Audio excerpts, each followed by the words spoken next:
Things don't always work out. No. Things don't always work out.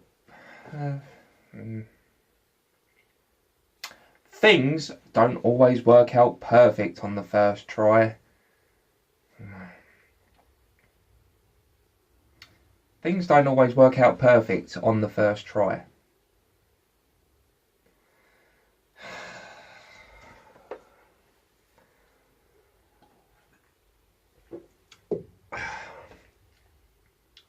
Things don't always work out perfect on the first try. Nailed it.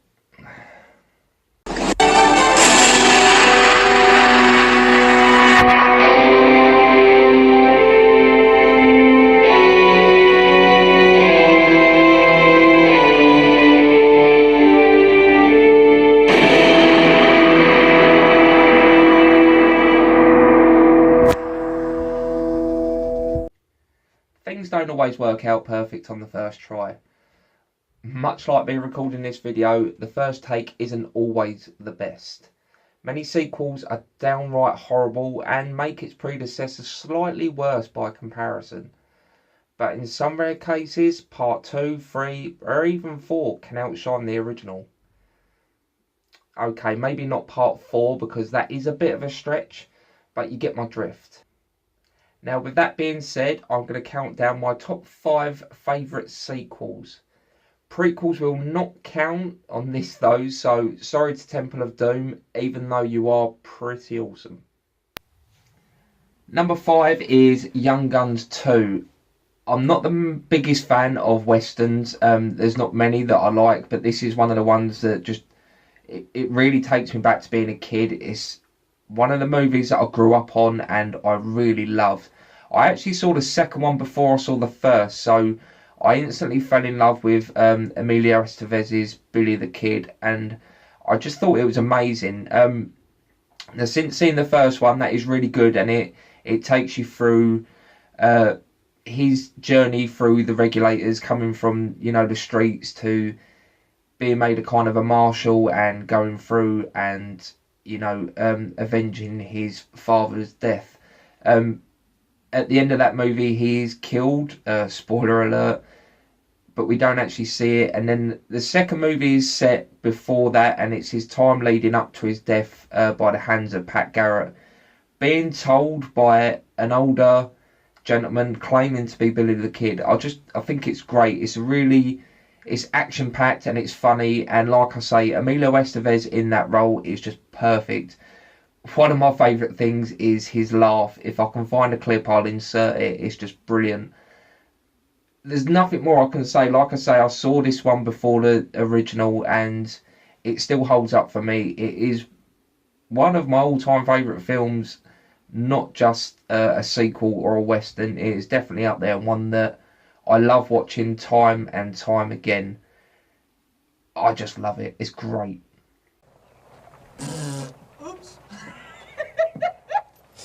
All right, kid. Let your squirrel go. Muy pronto.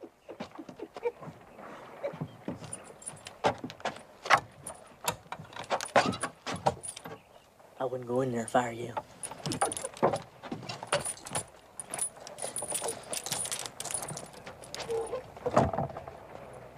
Kid? Hi.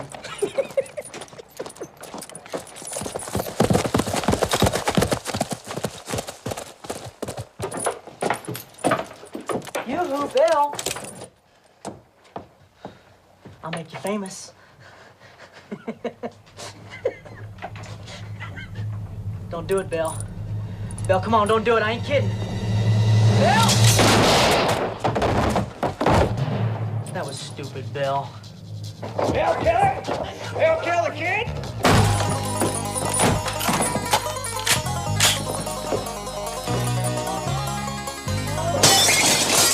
Oh, Bob! Bye, Bob.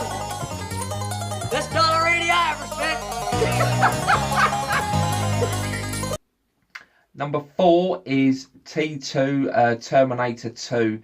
Again, it's another movie that it builds off of the original, and it's probably only as good as it is because of the original. Terminator is great. It's a sci-fi slasher horror movie. It's unbelievably great. But T2 kind of takes a sharp left turn.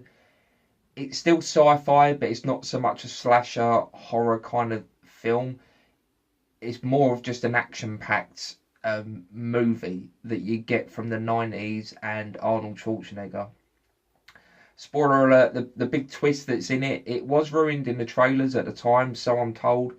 Luckily, I wasn't old enough to see the trailers, so when I did see the movie originally, I was kind of aware of the first one.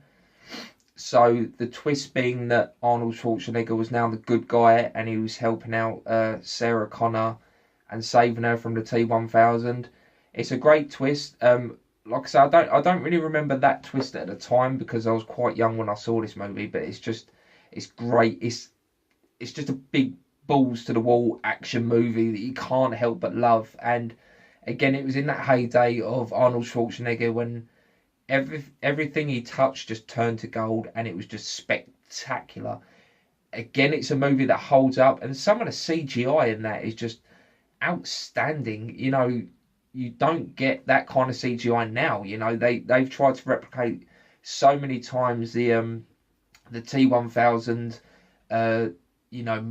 melted kind of metal effect that they did in that movie, and they still can't do it as good as what they did in the original. So that everything that adds up just makes it a great movie and a great sequel.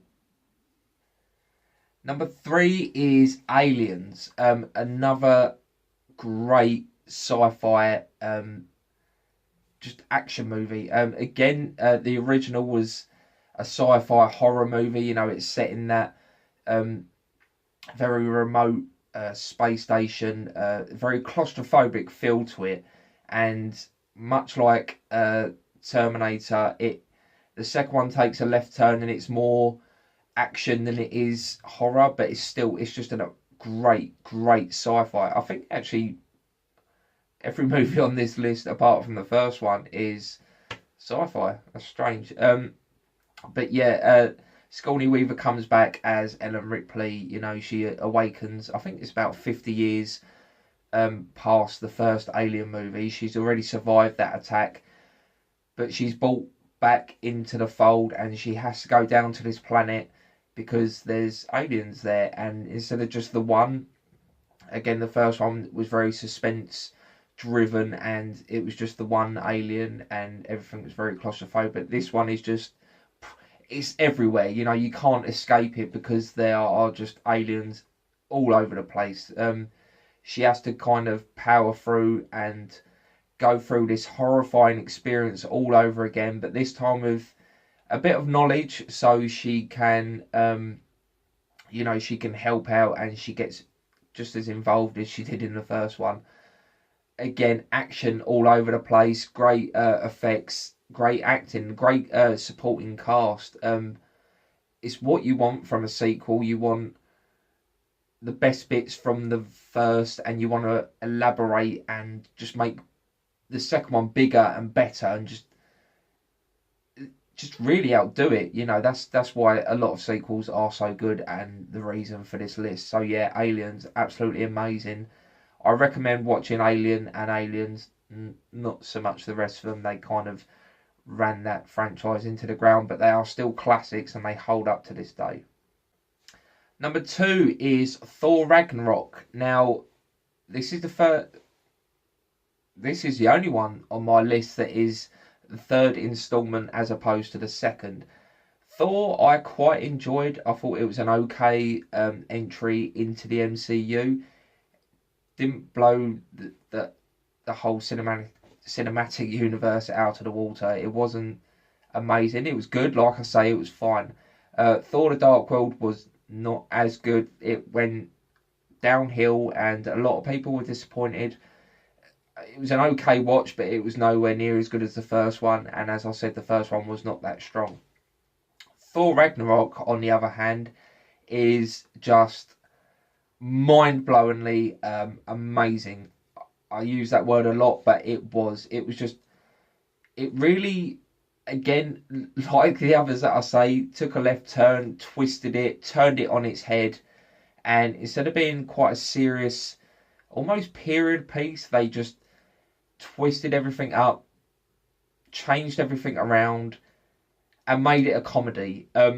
Very bright, colourful comedy, and because of that big departure from the other ones, it made it almost like a new franchise, and it wasn't really connected to the others, but it is, and it's just brilliant. It, like I say, it was comedy. It wasn't funny. It was, action, heartfelt joke, action, heartfelt joke. It was just brilliant. Chris Hemsworth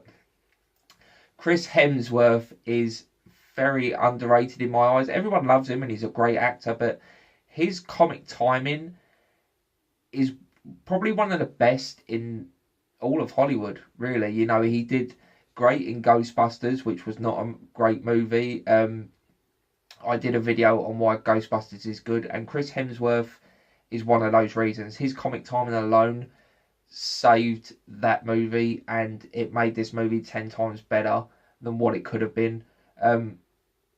It's just awesome. The Hulk in it is just great. The fact that he's kind of this 2-year-old, he's a toddler essentially, and he has to go on this kind of road trip with Thor. It's just intense and it's amazing, and it really, like I say, it took everything that was good about the previous two, brought it all together and made it 20 times better. It's just an amazing part of the MCU, and probably in the top 5 of my MCU movies. Probably a list that I'm going to do at some point, so look out for that. And number 1 is The Dark Knight. You probably all saw this one coming because it is, out of that trilogy, it is by far the best. I absolutely love Dark Knight Rises. I know a lot of people don't, but it is one of my favourite movies ever. Batman Begins is brilliant. It really established that world, that Christopher Nolan superhero universe. And it was a really good Batman movie, which we was needing after a while. But The Dark Knight, just absolutely astounding. There is not much that you need to say about that movie. Anyone watching this video on this channel will have seen this movie. It's just amazing. A lot of that is down to Heath Ledger's Joker, of course. I did a video on my top 5 DC movie villains, and Heath Ledger did not win in the role of the Joker. I actually gave it to Jack Nicholson. Check that video out for my reasons. But Heath Ledger's performance as the Joker is so mesmerising and intense and almost perfect. No one had ever kind of thought of the Joker in that sense, and he brought a whole new dimension to that character, and it made that movie what it is. It is a classic, and it only came out like 10 years ago, but it is a cinematic classic because of that. Christian Bale, amazing as Batman, obviously. I actually quite like Aaron Eckhart as Two-Face. Another outstanding performance. There is not a lot wrong with this movie. It is very, I'm going to say unbelievable. I know that's kind of hard to fathom in a superhero movie, but some of the plot is very long-winded and almost laughable in this kind of real-world scenario that Nolan is trying to establish. But even with its few faults, you can ignore them completely and just get lost in that movie and have almost... You will have the best time, and it is just... If you haven't seen it, why not? Go and watch it now. It is brilliant. Possibly the best sequel ever.